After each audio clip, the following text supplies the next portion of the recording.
Good morning, Jumper. Good morning. Yeah. Time to get up.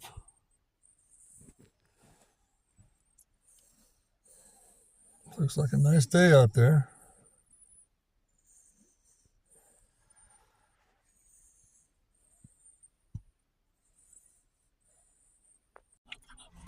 First thing first, feed Jumper.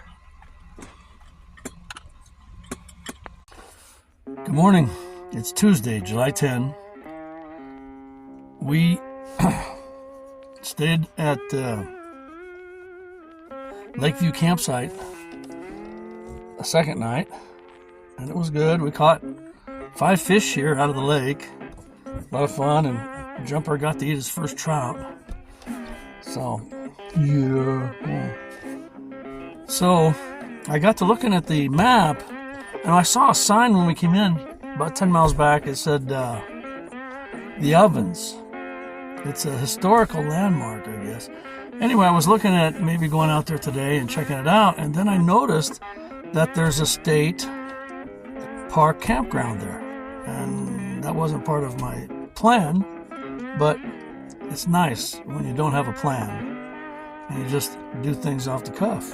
And so it looks like an interesting place. We're going to go up there now.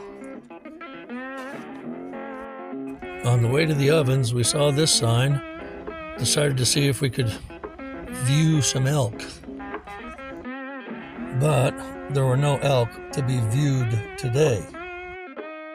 It's an interesting story. The minders back then put together a few $100s and imported Yellowstone elk, a couple of hundred of them. Today, the herd equals over 1,500. So we're driving down this dirt road to the Ovens, and I see this sign, magnesium chloride. I don't even know what that is. It sounds like something that would be in half the food products today. I have never seen a sign like that. So I'm going to stop and let this guy go ahead. And if I see him drive off the road, I'm getting out of there. We survived the magnesium chloride scare and made it to the Ovens. This is an interesting bit of history. Charcoal, and lots of it, is needed for smelting ore. It takes 30 to 50 bushels to reduce 1 ton of ore. Beehive-shaped ovens are a more efficient way of reducing pinyon pine and juniper to charcoal than the earlier method of piling wood in an open pit and lighting it on fire. The ovens allow control over how hot and how long the fire burns, important when producing quality charcoal.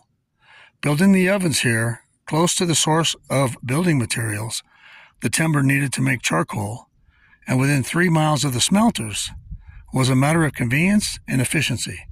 After only 3 years of operation, 1876 to 1879, the silver boom waned.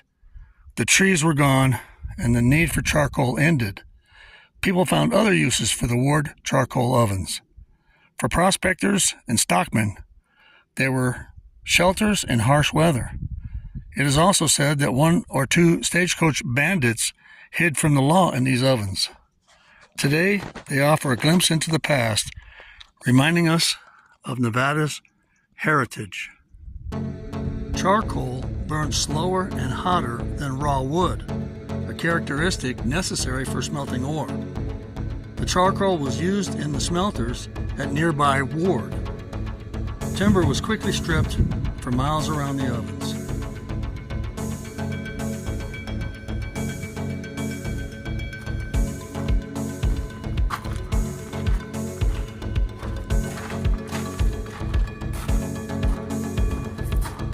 There's the wood loading window and the flue.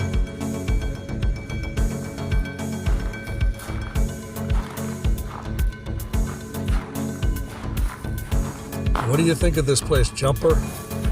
A little spooky? Okay, let's get out of here.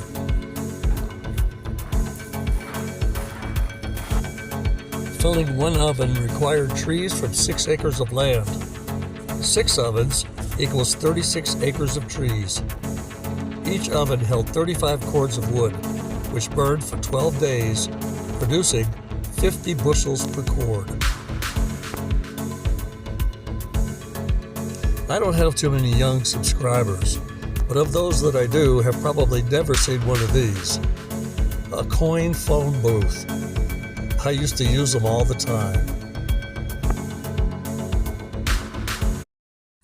Jumper and I really appreciate you watching our videos. If you want to, hit the like button. It helps us out.